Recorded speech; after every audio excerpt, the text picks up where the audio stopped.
India TV YouTube channel को subscribe करें और बेल आइकन दबाएं। और राज बब्बर साहब हमारे साथ जुड़े हुए हैं, हम उनसे बात कर रहे हैं। दिलीप साहब के चले जाने का गम आज उनके भी दिल को कचोट रहा है, एक दुख उनके भी दिल में है।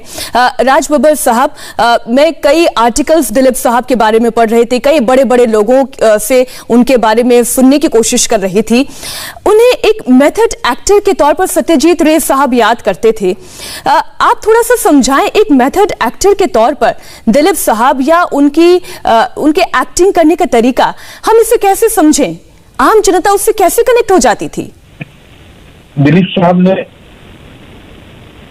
जिस एक्टिंग का हिंदी फिल्म इंडस्ट्री में, और जिसको हम कहते हैं कि मॉडर्न एक्टिंग में, हमारे यहाँ बहुत थिएट्रिकल एक्टिंग किया करते थे हम, जबकि बंबई के अंदर उसको भांगवाड़ी एक्टिंग कहते थे, और या क्लासिकल एक्टिंग किया करते थे जो एक जेस्चर्स की एक्टिंग हुआ करती थी। ये एक ऐसे एक्टर थे जिन्होंने अपने अंदर के उन तमाम मूवमेंट को उस कैरेक्टर के अंदर किस तरह से उन्होंने उसकी महारत की, और ऐसा लगता था जैसे कि ये इंसान, ये आदमी, ये दिलीप कुमार नहीं, ये वो किरदार है, और किरदार जो है बड़ा नेचुरल लगता था। आप इसको ये भी कह सकते हैं, हम इसको ये भी कह सकते हैं कि हमने इनसे नेचुरल एक्टिंग सीखी, लेकिन उस नेचुरल एक्टिंग में हमने महारत की, हमने किस तरह से शब्दों की अदायगी करनी, हमने जबान को किस तरह से इस्तेमाल करना है। उन्होंने, ये उनका बड़प्पन था कि उन्होंने बिना कहे हुए बहुत कुछ सिखा दिया कि चाहे वो अंग्रेजी बोलते थे तो ऐसे लगता था जैसे कोई अंग्रेज बोल रहा है, हिंदी बोलते थे तो ऐसा लगता था जैसे कि शुद्ध ब्राह्मण।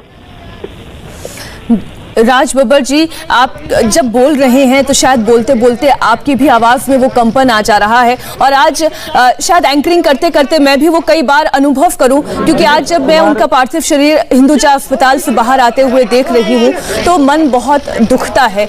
ठीक उसी तरीके से आप लोग तो इसी इंडस्ट्री के हैं, आप लोगों के साथ तो उनका रिश्ता कुछ अलग है।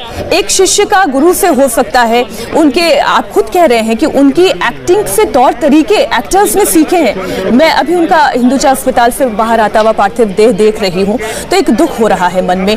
आप अपनी बात पूरी करें राज बब्बर साहब। मुझे वो एक एक पल याद आ रहा है, मुझे लग ही रहा है कि बरसों वाली बात हो गई। मैंने उनके साथ में फिल्म मजदूर की, जो कुछ सीखा मैंने एक ऐसे टीचर से सीखा कि कभी उनको देख के, कभी उनको सुन के, कभी उन्होंने बताया, कभी उन्होंने सिखाया। लेकिन सबसे बड़ी खुशी मेरी इस बात की है कि मैंने उनके साथ में वो फिल्म कर रहा था, मैं जिसको वो खुद डायरेक्ट कर रहे थे। उस फिल्म का नाम था कालिंगा, और वो उस कालिंगा में जज का रोल कर रहे थे। हमारी माँ का रोल कर रही थी, मेरी माँ का रोल कर रही थी नंदा जी, जो उनकी पत्नी का रोल कर रही थी। उसके अंदर एक व्यवहारिक, एक प्रैक्टिकल बेटा जिसका रोल मैं कर रहा था। शायद अगर वो फिल्म रिलीज हो जाती, जिससे 12 दिन की शूटिंग रह गई थी, रिलीज हो जाती तो आज राज बब्बर कहीं और होता।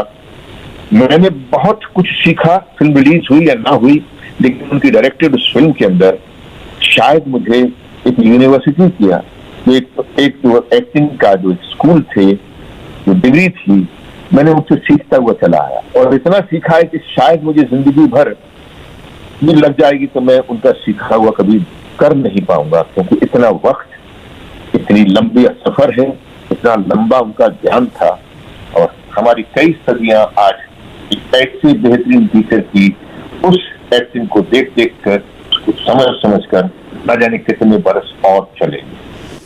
बहुत ज्यादा राज बब्बर साहब, बहुत ज्यादा गहरी तो फिल्मों की मेरी समझ नहीं है, लेकिन जब मैं पुरानी हॉलीवुड की फिल्में देखती हूँ, जिसमें अगर मैं मर्लिन ब्रांडो का खास तौर पर जिक्र करूँ, उन फिल्मों को देखती हूँ, या मैं राज कपूर के उस दौर की फिल्मों को देखती हूँ जहाँ पर उनका एक पॉज लेने का तरीका होता था, उनका एक समझ थी कि जैसे मौन की भाषा जिसका जिक्र आप भी कर रहे थे, तो क्या हम ये कह सकते हैं कि इवन मतलब मर्लिन ब्रांडो जैसे बड़े बड़े कलाकारों के आने से पहले भी दिलीप साहब ने समझ लिया था कि आम जनता से जुड़ने का तरीका क्या हो सकता है?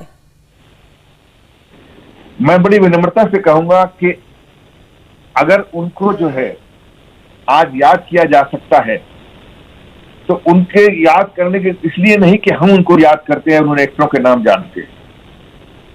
Lawrence Olivier, Marlon Brando, Peter O'Toole, ये वो एक्टर हैं जिसके साथ में, और डेविड लीन जैसा डायरेक्टर जिसके साथ में दिलीप साहब के साथी ताल्लुक थे, और उनकी परफॉर्मेंस, और जिस बड़ा नाम आपने उससे पहले दिया सत्यजीत रे का जी, सत्यजीत रे जैसे लोग दिलीप कुमार साहब को कभी ये नहीं कहते थे कि अच्छे एक्टर हैं, वो कहते थे कि he is an big actor. ये एक अपने आप में बहुत बड़ी बात थी।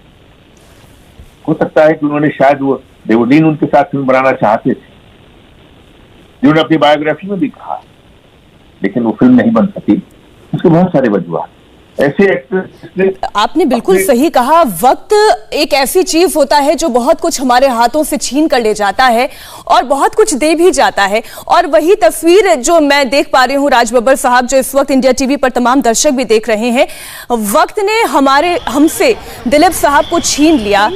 एम्बुलेंस में उनका पार्थिव शरीर जा रहा है, लेकिन इसी वक्त ने हमें इतना बेहतरीन एक्टर दिया, हमें इतना शानदार व्यक्ति दिया, जिसकी मिसालें इस वक्त राज बब्बर साहब आप कह रहे हैं, बड़े बड़े एक्टर्स कह रहे हैं, और आप कई जीवनियों का भी जिक्र कर रही हैं। तो एक और बात मैं आपसे यहीं पे राज बब्बर साहब पूछना चाहूंगी कि ये एक वक्त का ही तो खेल है, वरना फिल्म अगर लॉरेंस ऑफ अरेबिया की हम बात करें, 1962 में ये फिल्म आई, और ये हॉलीवुड फिल्म, उस दौर में हॉलीवुड फिल्म को ठुकरा देना, दिलीप साहब ने हॉलीवुड फिल्म को ठुकरा दिया, जिसकी सपोर्टिंग एक्टर के तौर पर अगर दिलीप साहब उसमें होते तो वो ऑस्कर विजेता होते। आप मुझसे ज्यादा बेहतर जानते हैं राज बब्बर साहब, ये वक्त का ही तो सब खेल है। ये वक्त का ही खेल है कि आज ओमर शरीफ को शायद इतना बेहतरीन रोल ना मिलता। लॉरेंस ऑफ अरेबिया में जो रोल ओमर शरीफ ने किया, शायद वो दिलीप कुमार करते। नमस्ते, मैं हूं मीनाक्षी जोशी। वीडियो और खबरों से अपडेट रहने के लिए India TV YouTube channel subscribe करें, बेल आइकन दबाना ना भूलें। जुड़े रहें इंडिया टीवी के साथ।